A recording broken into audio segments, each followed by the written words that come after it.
नमस्कार, स्वागत है आप सभी का। आप देख रहे हैं मुद्दा आपका। मैं हूं प्रीति सिंह। रूस के राष्ट्रपति व्लादिमीर पुतिन 4 दिसंबर को 2 दिवसीय भारत दौरे पर आ रहे हैं। 23rd India Russia annual summit, इसमें वो हिस्सा लेंगे। ये वो मंच है जहां दोनों देश पूरे साल के रिश्तों का आकलन करते हैं और अगले कई वर्षों की स्ट्रैटेजिक दिशा तय करते हैं। इस बार वैश्विक सुर्खियों में भी ये यात्रा है।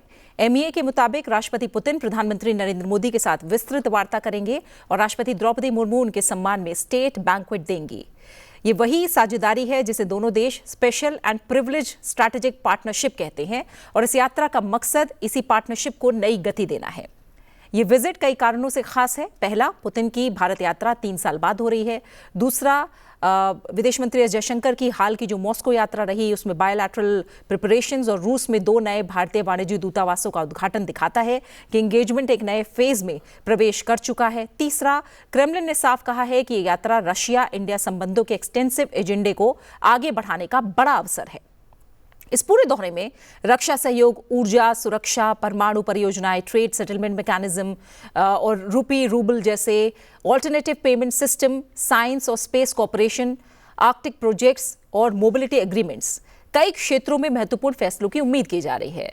और साथ ही तियानजिन एससीओ समिट में हाल की मोदी पुतिन मुलाकात ने भी संकेत दिया कि संवाद लगातार मजबूत हो रहा है।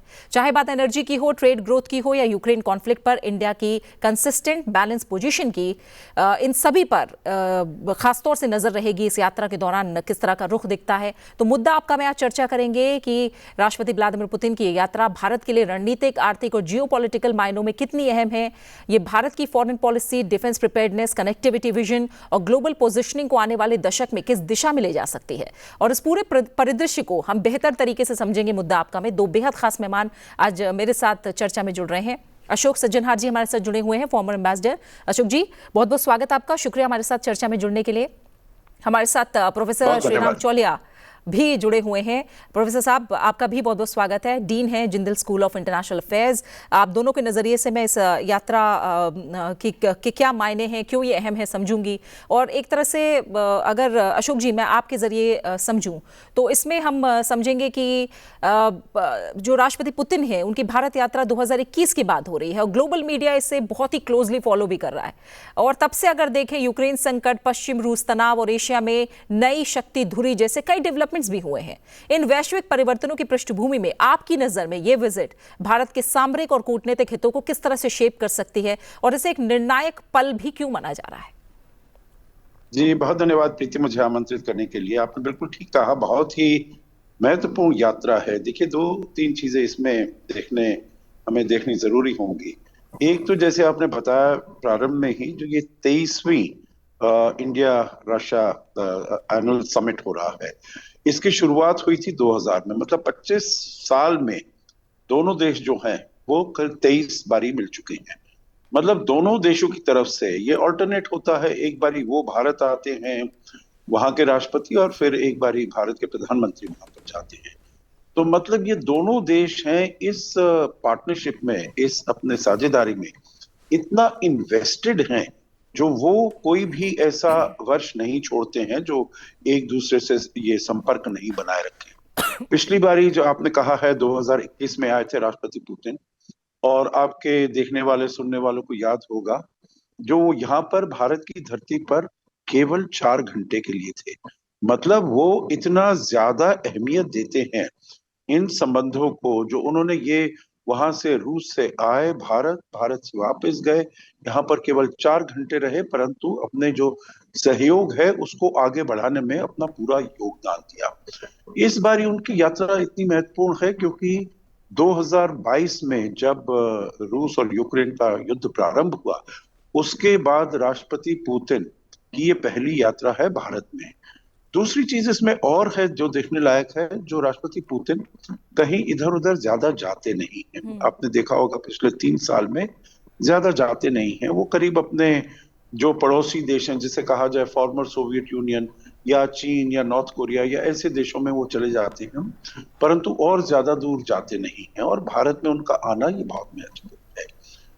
आखिरी बात अगर सब्सटैंटिव मैं उसमें कहूं तो ये जो स्पेशल प्रिविलेज स्ट्रेटेजिक पार्टनरशिप है, ये हमने 2010 में इसकी शुरुआत की। उससे पहले हमने स्ट्रेटेजिक पार्टनरशिप 2000 के सन में। और अगर सही मायनों में देखा जाए तो जब राष्ट्रपति पुतिन पहली बार राष्ट्रपति बने 2000 में, तो उनको कहा जा सकता है architect of the India Russia strategic partnership, क्योंकि उन्हीं के दौर में उन्होंने वो हेल्म ऑफ अफेयर्स में रहे हैं रूस में, और वही इस इन संबंधों को आगे लेकर गए हैं। जो आपने सभी क्षेत्र प्रीति अभी बताए हैं, चाहे वो रक्षा सहयोग हो, जिसमें हम चाहे S-400, S-500 की बात करें, Su-57 की बात करें, टेक्नोलॉजी हस्तांतरण की बात करें, या न्यूक्लियर एनर्जी की बात करें, वहां पर जो हमारे कुदनकुलम में हो रहा है, या फिर आंध्रा में जो 6 और बनने हैं, कनेक्टिविटी की बात करें, international north south transport corridor, तो बहुत ऐसे क्षेत्र हैं। और मैं अपने जो शुरुआती कमेंट है उसमें यही कहूंगा, जो दायरा बहुत ज्यादा है द्विपक्षीय बातों में अपने सहयोग को आगे ले जाने के लिए, परंतु उतना ही महत्वपूर्ण, अगर उससे ज्यादा नहीं है, जो पूरे विश्व में इतना बदलाव हो रहा है, हम देख पताल हो गई है केवल रूस और यूक्रेन के युद्ध से नहीं, परंतु राष्ट्रपति ट्रंप के आने से, तो उसको किस नजरिए से देखा जाना चाहिए और दोनों देश कैसे सहयोग कर सकते हैं, उसके ऊपर भी बातचीत होगी। जी जी। और अलग अलग सेक्टर्स में अगर इसे थोड़ा डिटेल में समझा जाए तो प्रोफेसर चौलिया, भारत और रूस का जो बायलैटरल ट्रेड है पिछले 2 साल में 50 बिलियन यूएसडी से ऊपर पहुंच चुका है, लेकिन ऑयल हेवी इंपोर्ट्स इम्बैलेंस अभी भी हम देखते हैं। खासकर एस जयशंकर की जो हाल की मॉस्को यात्रा है रही, उसमें नॉन ऑयल ट्रेड बढ़ाने की संभावनाओं पर भी चर्चा हमने देखी। क्या इस समिट से इंडिया के जो नॉन ऑयल एक्सपोर्ट्स और सर्विसेज सेक्टर को ग्लोबल मार्केट में लेवरेज मिलने का अवसर है, और इसका वैश्विक पोजीशनिंग पर कितना असर हो सकता है? जी प्रीति, व्यापार घाटा तो है, ये चिंताजनक है। लगभग 70 बिलियन तक जा चुका है यूएस डॉलर्स में द्विपक्षीय व्यापार, लेकिन उसमें हमारे जो निर्यात हैं वो केवल 4-5 बिलियन हैं, और रूस की तरफ से 65 के करीब बिलियन हम आयात कर रहे हैं। तो इसका मतलब यही है कि काफी बड़ा घाटा है, और इसके पीछे मेन कारण यही है कि क्योंकि हमने एकदम से जो छूट के दरों पर हमें तेल मिल रहा था रूस से यूक्रेन युद्ध के बाद, क्योंकि रूस पहले पश्चिमी देशों को ज्यादा बेचता था, जब उन्हें उस पर आर्थिक प्रतिबंध लग गए तो रूस ने एक तरह से रुख मोड़ा और भारत और चीन को छूट के दरों पर ये तेल की आपूर्ति की। तो तब हमारे लिए फायदेमंद था ये सौदा, और कुछ आंकड़ों के हिसाब से हमें लगभग 17 से 20 बिलियन डॉलर की बचत हुई है इंपोर्ट्स में, बिल में, रूस से तेल खरीदने के कारण। तो एक तरह से हमारे लिए ये अच्छा था, लेकिन इसकी वजह से हमने एकदम से बहुत ज्यादा तेल खरीदा है पिछले 3 सालों में, और जिसकी वजह से अब ये घाटा दिख रहा है, व्यापार घाटा। तो इसलिए कोशिश ये है कि डाइवर्सिफाई करें, और इसको जैसे क्या कहते हैं कि आप विस्तारित करें इसको, क्या कि ताकि अन्य सेक्टर्स में भी व्यापार बढ़े। जैसे फार्मास्यूटिकल्स, हमारी जो दवाइयां हैं उसके उसके लिए एक पोटेंशियल है वहां पर। दूसरा, हमारी जो खेती के सामग्री हैं उसका भी पोटेंशियल है, आईटी सर्विसेज और ये सब भी हैं। तो हमारी तरफ से बहुत सारे ये जो श्रमिक हैं वो भी आजकल रूस की तरफ जा रहे हैं, क्योंकि रूस में एक तो जनसंख्या में अभाव है और गिरावट हो रही है, और दूसरा युद्ध के कारण बहुत लोग यूक्रेन में तैनात हैं, तो उन्हें लेबर शॉर्टेजेस भी हैं। तो ये सब जो चीजें हैं मेरे ख्याल से, और रूस की तरफ से अगर ज्यादा निवेश भी आए भारत में, प्रेसिडेंट पुतिन इस बारी उनके बड़े बड़े जो कंपनियां हैं तेल के भी और अन्य अन्य सेक्टर्स के भी, वो सभी उनके साथ आ रहे हैं भारत, और कोशिश यही रहेगी अगर उनकी तरफ से निवेश बढ़े भारत में, तब भी ये जो व्यापार घाटा, इसको कम किया जा सकता है, क्योंकि यहाँ पर निवेश होगा और वापस हम उसका निर्यात रूस तक कर सकते हैं। तो एक बैलेंस्ड, जो कहते हैं ना कि संतुलित व्यापार जो संबंध है वो अभी आने बाकी हैं, और इस पर हमें काम करना होगा। ओवरऑल तो संबंध बहुत अच्छे हैं दोनों पक्षों के बीच। जो एक भावनात्मक जो लगाव है, जुड़ाव है, बहुत प्रगाढ़ है, लेकिन इस पर हमें काम करना चाहिए। ये एक समस्या है जिस पर हमें गौर देकर आने वाले सालों में इस घाटे को ना कम करना पड़ेगा। बिल्कुल बिल्कुल। ये एक बहुत महत्वपूर्ण पहलू भी है, जैसा प्रोफेसर चौलिया बता रहे हैं। लेकिन अशोक जी, अगर हम देखें तो रक्षा सहयोग यानी जो भारत और रूस डिफेंस पार्टनरशिप है, उसे सबसे मजबूत स्तंभ कहीं ना कहीं समझा जाता है दोनों देशों के रिश्तों में। और इस बार एयर डिफेंस सिस्टम डील पर भी नज़र रहेगी।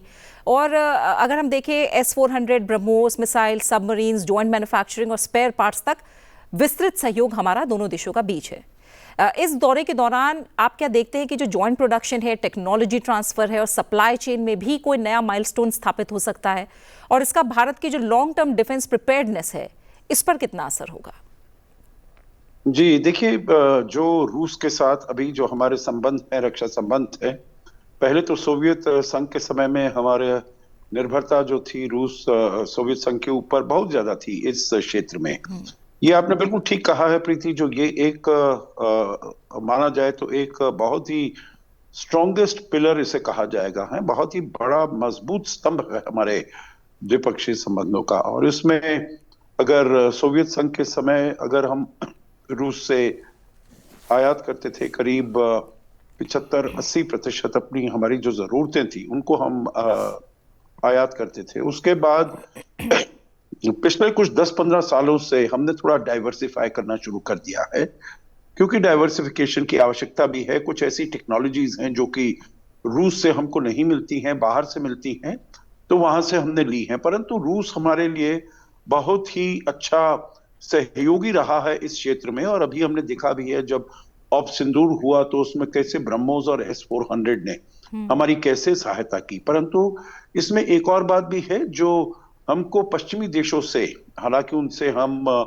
बहुत सामान खरीदते हैं, परंतु वहां से हमको टेक्नोलॉजी नहीं मिल पाती है। अब रूस ने हमको इस बारे में आश्वस्त किया है, जो हमको वहां से टेक्नोलॉजी मिलेगी, ट्रांसफर ऑफ टेक्नोलॉजी होगा। और S-400 जो हमने, हालांकि अमेरिका की तरफ से हमारे ऊपर ये धमकी दी गई थी, जो आपको काटसा के तहत आपके ऊपर प्रतिबंध लगाए जाएंगे, सैंक्शंस लगाए जाएंगे, फिर भी भारत ने अपनी स्ट्रेटेजिक ऑटोनॉमी को दर्शाते हुए हमने वहां से 5 बैटरीज ली S-400 की। क्योंकि अब रूस और यूक्रेन युद्ध ये चल रहा है, तो उसका ध्यान काफी हद तक, रूस का ध्यान वहां पर उस युद्ध की तरफ है, तो इसलिए वो हमको केवल 3 बैटरीज दे पाया है। परंतु ऐसा अब अनुमान लगाया जा रहा है, जो 2 बैटरीज और जो है वो जल्द ही, शीघ्र ही हमारे पास आ जाएंगी। और फिर जब राष्ट्रपति पुतिन आएंगे तो 5 बैटरीज का हम और उनको ऑर्डर दिया जाएगा, रूस को ऑर्डर दिया जाएगा।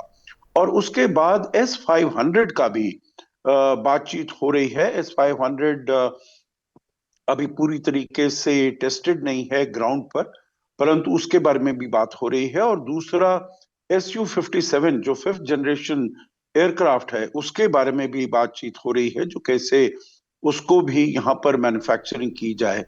तो बहुत सारे ऐसे अस्त्र शस्त्र हैं जो अभी भी भारत में बन रहे हैं रूस की तरफ से, चाहे कमाओ-T हेलीकॉप्टर्स हों, कलाशनिकोव्स हों, उनकी तो एक फैक्ट्री भी यहाँ पर उत्तर प्रदेश में बनी है, और कमाओ-T हेलीकॉप्टर्स की भी यहाँ पर बनना यहाँ पर शुरुआत हुआ है।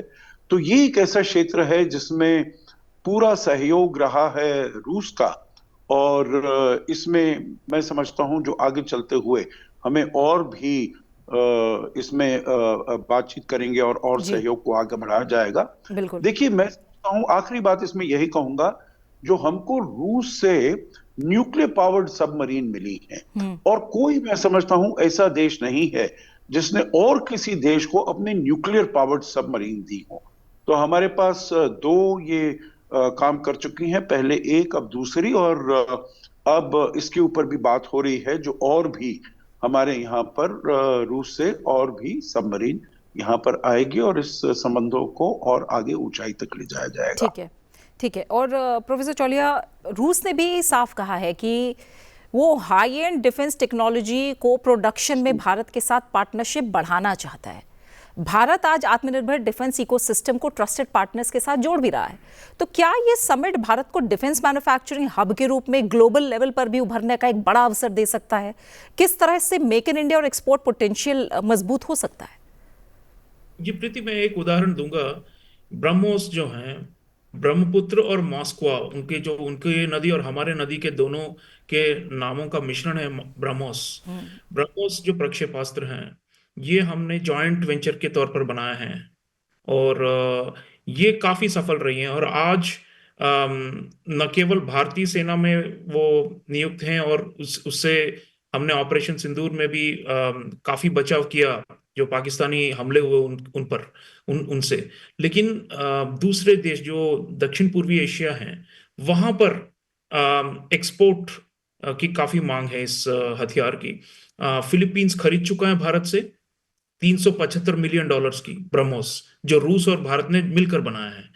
और अब इंडोनेशिया भी बातचीत में है कि आगे वो जाकर हो सकता है वियतनाम भी इस प्रकार हमसे ब्रह्मोस खरीद सकता है। तो ये एक मिसाल है जिससे कि भारत और रूस ने अपने तकनीक और निकटतम संबंधों का मिश्रण करके एक वर्ल्ड क्लास वेपन बनाया है। अभी रूस के पास हाइपरसोनिक वेपन्स की बात हो रही है कि वो बहुत ही एडवांस्ड जो है हथियार वो बना सकता है। हालांकि पश्चिमी देशों के आर्थिक प्रतिबंध के कारण कई लोगों का मानना है कि अब रूस में वो तकनीकी जो क्षमताएं हैं वो उसकी कम हो गई या कमजोर पड़ रही हैं।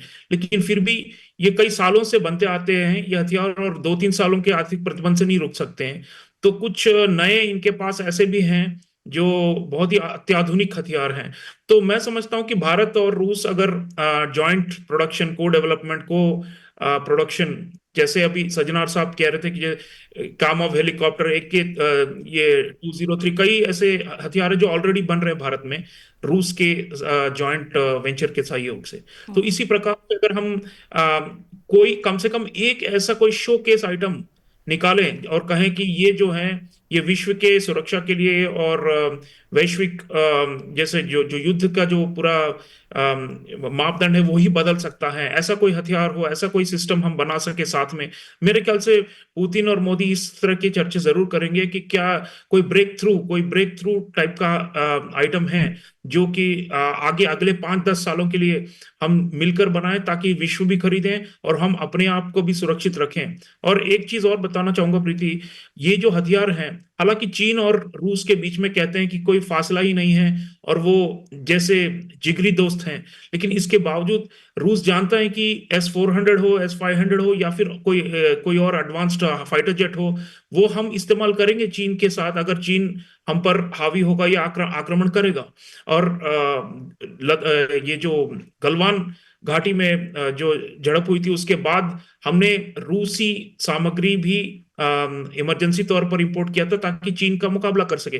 तो ये दुनिया समझती कम है, दुनिया समझती कि रूस और चीन एक साथ है, लेकिन रूस एक तरह से आज भी मैं समझता हूं कि थोड़ा बहुत बैलेंस रखना चाहता है। वो सबसे ज्यादा चीन पर निर्भर है, लेकिन दूसरा जो नंबर आता है वो भारत का है, और इसलिए पुतिन इस रिश्ते को भी फिसलने नहीं देना चाहते ताकि एक संतुलन बना रहे और रूस पूरी तरह से चीन पर ना निर्भर हो जाए, और इसी में हमारी भी भलाई है। ठीक है अशोक जी, अगर और कुछ मायनों में इस विजिट को देखा जाए और समझा जाए तो हमने देखा कि MEA ने बताया कि समिट में Arctic cooperation, mobility agreement, space projects और हाईटेक कोलैबोरेशन पर भी ये तमाम चीज़ें भी जो हैं वो एजेंडे में शामिल हैं।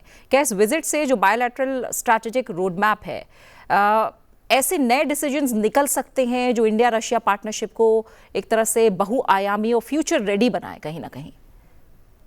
जी यकीनन निकल सकते हैं, और मुझे तो पूरा विश्वास है जो जरूर निकलेंगे। देखिए, इन चीजों पर ऐसा नहीं है जो पहली बार बात हो रही है। आपको याद होगा जब प्रधानमंत्री गए थे व्लादिवोस्टॉक में 2019 में, वो उनका था फार ईस्ट इकोनॉमिक फोरम में, तभी उन्होंने बात की थी चेन्नई और व्लादिवोस्टॉक से ये वाले मैरीटाइम रूट को, और तभी हम सोच रहे थे जो ये इंडो पैसिफिक में ये काम होगा तो फिर हम रूस का जो अपोजिशन है चीन के कहने पर इंडो पैसिफिक के लिए, उसका जो प्रतिरोध है उसको हम कम कर पाएंगे, परंतु उसके बाद कोविड आ गया तो इतना ज्यादा हम नहीं काम कर पाए।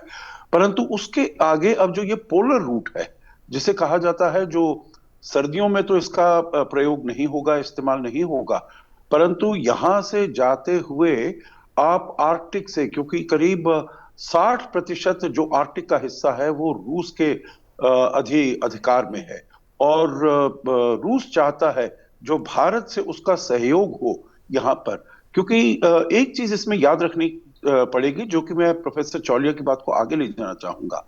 जो निर्भरता रूस की चीन पर बहुत है, परंतु फिर भी चीन वहां पर चाहता है, वो कहता है अपने को नियर आर्कटिक स्टेट बनाना कहता है, परंतु वो नियर आर्कटिक स्टेट है नहीं, क्योंकि उसका कोई वहां पर मिलता नहीं है। तो इसीलिए पूरा चीन का वहां पर प्रभाव नहीं हो, इसीलिए रूस चाहता है भारत के साथ सहयोग करना, और आर्कटिक में वहां पर जो भी है पोलर रूट से, और हमारे लिए भी चाहे वो व्यापार हो या और प्रकार का सहयोग हो, जो उत्तर यूरोप के जो देश हैं, क्योंकि अभी हमको ले जाना पड़ता है अपना सामान, अगर मुंबई से तो हम ले जाते हैं रेड सी, स्वेज कनाल, हमको मालूम है वहां पर कितना खतरा है, कितनी दिक्कतें हैं, और फिर मेडिटेरेनियन सी से आगे ले जाते हैं। तो ये वाला रूट हमारे लिए बहुत ही कारगर साबित होगा। मोबिलिटी दूसरी चीज है, क्योंकि वहां पर अगेन जैसे आपने अपने शुरू के वक्तव्य में बताया प्रीति, जो वहां के जो लोग हैं वो वहां पर कमी हो रही है, एक तो युद्ध के कारण, और एक उन्होंने जब कंस्ट्रक्शन शुरू किया रूस ने, तो तब काफी वहां के युवा वर्ग के लोग बाहर चले गए, बाहर भाग में सम्मिलित नहीं होना चाहते थे, तो उनको लोगों की कमी है। और भारत में बहुत ही जो टैलेंटेड लोग हैं, जिनको टेक्निकल तकनीकी तरीके से जो कि विकसित हैं, तो वो सब वहां पर जा सकते हैं। और ये भी जब प्रधानमंत्री गए थे व्लादिवोस्टॉक, तो इस बारे में बातें हुई थी, और अब तो मेरे विचार से इसको और ज्यादा आगे ले जाया जाएगा। भारत ने बहुत सारी मोबिलिटी एग्रीमेंट साइन की हैं बहुत देशों से, और बहुत विकसित देशों से की है, चाहे यूरोप में हो या फिर हमारे लोग, हम जानते हैं कैसे उनका योगदान रहा है अमेरिका में, जो सबसे ही टेक्नोलॉजी में सबसे अग्रणी देश है। तो रूस में भी वो हमारे लोग वहां पर जाकर अपना टैलेंट वहां पर दे सकते हैं। स्पेस की आपने बात की, हाईटेक की बात की, ये सभी ऐसे क्षेत्र हैं, क्योंकि भारत ने भी बता दिया है स्पेस के क्षेत्र में, हमारा जो चंद्रयान गया 3 गया वहां पर, और साउथ पोल पर कोई और देश कर पाया है, भारत ने ये करके दिखाया। जो डार्क साइड था, जहां पर अंधेरा रहता है, 110 सैटेलाइट हमने एक साथ स्पेस में छोड़ी है, कोई और देश ऐसा नहीं काम कर पाया है। तो हमारी जो तकनीकी कैपेसिटी है बहुत अधिक है, और स्पेस के क्षेत्र में, तो ये सभी क्षेत्रों में हम मिलकर काम कर सकते हैं, और ये विन विन सिचुएशन होगी। आखिरी बात मैं ये कहूंगा, जो राष्ट्रपति पुतिन की यहाँ पर जो यात्रा है, केवल भारत में नहीं, केवल रूस में नहीं, पूरा विश्व बहुत ध्यान से देख रहा है, क्योंकि इसके मायने केवल हमारे द्विपक्षीय सहयोग के लिए नहीं है, इसके मायने पूरे विश्व में जो बदलाव हो रहा है उसमें ये एक बहुत ही महत्वपूर्ण संदेश देता है। प्रीति, बिल्कुल। और जब इस बात का जिक्र किया है अशोक जी ने, प्रोफेसर चौलिया, एक तरह से हम देखें, ब्रिक्स की बात करें, एससीओ की बात करें, G20 की बात करें, तो जो इंडिया और रशिया का जो कोऑर्डिनेशन है वो लगातार हम मजबूत होता देख रहे हैं, और एक तरह से तमाम विशेषज्ञ भी ये मान रहे हैं कि जो मल्टीपोलर वर्ल्ड है उसमें ये धुरी स्थिरता और क्रेडिबिलिटी का पिलर बन सकती है। ये जो समिट है, ये जो दौरा है, इससे मल्टीलैटरल कोऑर्डिनेशन और ग्लोबल स्ट्रैटेजिक अलाइनमेंट को कितनी नई दिशा मिल सकती है, और क्या ये इंडिया की जो ग्लोबल लीडरशिप पोजीशन है उसे रीइंफोर्स कर सकता है? जी, सबसे पहले तो हमारी जो सामरिक स्वायत्तता जो हम कहते हैं, स्ट्रेटेजिक ऑटोनॉमी, इसमें देखिए रूस सबसे बड़ा एक नमूना है, क्योंकि पश्चिमी शक्तियों से काफी दबाव भारत पर रहा है कि रूस से को दरकिनार कर लो पिछले 3 सालों में, लेकिन हमने नहीं किया है। और इस कारण से एक तरह से भारत की साख बढ़ी है, क्योंकि एक ऐसा देश जो पश्चिमी देशों के साथ भी सामरिक साझेदारियां निभाता है, लेकिन रूस के साथ भी सामरिक साझेदारी निभाता है, ऐसे कम ही है। जो दोनों पक्षों को लेकर साथ लेकर चले और दोनों पक्षों से लाभ उठाएं। तो ये भारत के लिए, जैसे मैंने कहा, फायदेमंद भी हैं और साथ साथ ये एक संदेश देता है विश्व में कि भारत जो है, जो अपने दोस्त या मित्र राष्ट्र हैं, वो उन्हें यूं ही नहीं त्याग सकता। और वो उनके साथ जैसे एक आजीवन संबंध है उनके साथ, और इतने आसानी से ये टूटते नहीं है। और ये जो रिश्ता है, सजना साहब ने सही कहा कि 25 साल से लगभग हमारे जो एनुअल समिट्स, वार्षिक शिखर वार्ता हो रही है, लेकिन एक तरह से आप शीत युद्ध के दौरान भी देखें तो लगभग 65 साल का ये कम से कम मित्रता ये हम मान सकते हैं 1960 के दशक से चलता आ रहा है। तो विश्व व्यवस्थाएं बदल रही है, लेकिन रूस के साथ हमारे जो है परस्पर जो मुनाफे का जो एक रिश्ता है वो लगातार कायम है। तो इसका एक ही संदेश ये है कि जो इंटरेस्ट, जो हम कहते हैं, हितों के आधार पर भारत आगे चल रहा है। और इसकी मान्यता है, क्योंकि जो दब जाते हैं दूसरों के दबाव में आकर, वो उन्हें महाशक्ति बनने के अवसर कम होते हैं। जो दबते नहीं है और जो अपने पथ पर अडिग चलते रहें, उन्हीं का महत्व ज्यादा है। तो भारत, मोदी सरकार ने खासतौर पे ये दिखाया है कि हम यूं ही नहीं, इवन ये जो अभी हम रूस से तेल की भी बात कर रहे हैं, पूरी तरह से हमने नहीं घटाए हैं। हालांकि अमेरिका ने काफी दबाव, सैंक्शंस, प्रतिबंध वगैरह डाले। तो मेरे ख्याल से ये एक बड़ा संदेश है। दूसरा, आपने कहा ब्रिक्स, एससीओ, जी हाँ बिल्कुल, रूस के साथ हमारी कुछ जो चीजें हैं, चाहे हम पूरी तरह से सहमत नहीं है जो उन्होंने यूक्रेन में किया और जो यूक्रेन में युद्ध हुआ, लेकिन उसके बावजूद कई ऐसे वैश्विक समस्याएं हैं, जैसे आतंकवाद, इस कश्मीर का मुद्दा हो, ये इन सब पर रूस हमेशा हमारा साथ देता रहा है। यूएन सिक्योरिटी काउंसिल, संयुक्त राष्ट्र सुरक्षा परिषद में स्थायी सदस्यता पर रूस हमारा सबसे प्रबल जो है वो हमारा बैकर है, और हमेशा चाह रहा है, कब से ये पुश कर रहा है कि हमें स्थायी सदस्यता मिल सके। और इसमें कोई इधर उधर की कोई मेल मिलाप नहीं है, बिल्कुल दो टूक रूस हमारे साथ है। तो आप इस तरह का अगर आप देखें तो भारत एक महाशक्ति बने तो उसमें रूस का हाथ रहा है। हालांकि अब उतना महत्वपूर्ण नहीं है जितना पहले हुआ करता था, लेकिन उसके बावजूद मैं तो मानूंगा कि हमारे जो टॉप जो मित्र राष्ट्र हैं, मैंने पुस्तक लिखी है फ्रेंड्स, उसमें मैंने रूस का एक पूरा चैप्टर भी दिया है कि 7 देश हैं जिसमें से रूस एक है, और रूस के बिना यूरेशिया जो कहते हैं हम, उसमें भारत का अभ्युदय और भारत का उत्थान नामुमकिन है। इसीलिए हम ये जो साथ हैं नहीं छोड़ेंगे। ठीक है। और अशोक जी, इसे और अगर थोड़ा सा गहराई में समझें तो प्रधानमंत्री नरेंद्र मोदी और राष्ट्रपति पुतिन की जो तियानजिन एससीओ मीटिंग हुई, उसमें यूक्रेन कॉन्फ्लिक्ट, एनर्जी और फाइनेंशियल कॉपरेशन पर संतोष व्यक्त किया गया था। तो इस विजिट से क्या जो इंडिया की बैलेंस्ड, इंडिपेंडेंट और इंटरेस्ट बेस्ड फॉरेन पॉलिसी है, उससे और ज़्यादा इंटरनेशनल वेटेज मिलेगी क्या, इस तरह से हम देखें? और कैसे ये ग्लोबल डिप्लोमेसी में इंडिया की क्रेडिबिलिटी को और बढ़ा सकती है, इसे थोड़ा और गहराई में समझे तो। जी, आप बिल्कुल ठीक कह रही हैं। देखिए प्रीति, ये इस विजिट से यही पता चलेगा जो भारत अपनी जो पोजीशन है वो किसी के दबाव में आकर नहीं बदलता है। हमारे ऊपर 3-3.5 साल से ये दबाव बना रहा है, एक तो आप रूस से तेल मत खरीदिएगा, और हमने बिल्कुल वो कहा जो हमारे अपने जो राष्ट्रीय हित हैं उसको हमने पूरी तरीके से उसको प्रोटेक्ट करने के लिए हमको ये करना जरूरी है। और इससे हमने ये भी बताया है जो इससे पूरी दुनिया को भी फायदा होता है, केवल भारत को नहीं, भारत की हमारी जो 140 करोड़ जनता है उसके लिए हमको ठीक दाम पर हमको जो भी एनर्जी है, जो ऊर्जा है, वो हमें देनी है। और जब हम इस तेल को वहां से मंगाते हैं, रिफाइन करके विश्व बाजार में, मार्केट में भेजते हैं, तो इससे इसके जो दाम है उसको कंट्रोल किया जाता है। तो हमारा हित है इसमें और पूरे विश्व का हित है। और हमने ये भी कहा, देखिए राष्ट्रपति पुतिन को पहले जो विश्व नेता थे ये कहने वाले जो ये युद्ध का युग नहीं है और किसी भी मसले का हल युद्ध भूमि पर नहीं हो सकता, ये पहले प्रधानमंत्री मोदी थे। सितंबर 2022 में, मतलब 4-5 महीने जबकि पश्चिम के देश ये सोच रहे थे जो एकदम रूस ये सैंक्शंस की वजह से तबाह हो जाएगा, तब प्रधानमंत्री मोदी ने कहा था जो हम शांति की ओर हैं। कुछ लोग ये पूछते थे आप रूस की तरफ हैं या आप पश्चिम की तरफ हैं, और हमने कहा हमारा तरफ शांति का तरफ है, हम चाहते हैं जो युद्ध को ये खत्म किया जाए। तो इसलिए मैं समझता हूं जो पूरे विश्व में जो इतना दबाव आ रहा है अमेरिका की तरफ से, उसको हम झेलते हुए राष्ट्रपति पुतिन यहाँ पर आ रहे हैं, तो ये बिल्कुल उनको एक जवाब होगा जो आपके इतने दबाव डालने से भारत अपने हितों को परे रखकर जो आप कह रहे हैं वैसा नहीं करेगा।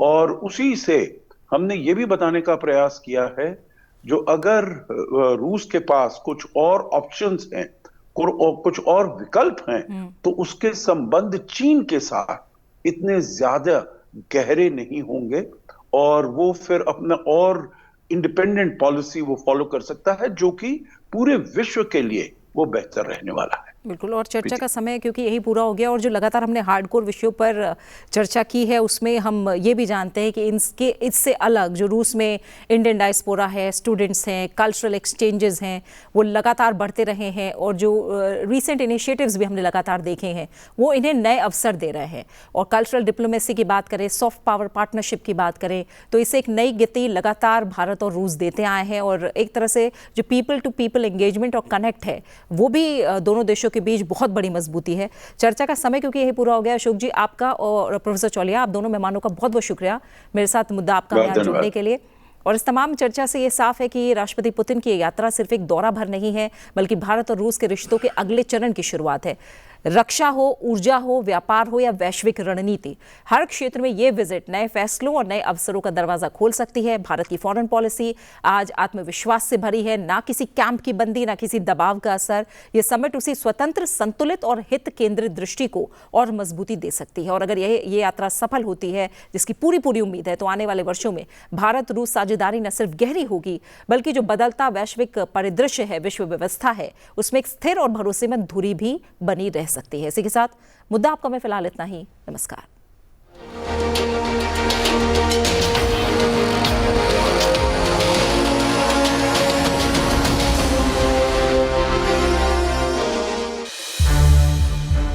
संसद टीवी के और भी प्रोग्राम्स देखने के लिए सब्सक्राइब करें हमारा YouTube चैनल और हाँ, इन्हें लाइक और शेयर करना ना भूलें।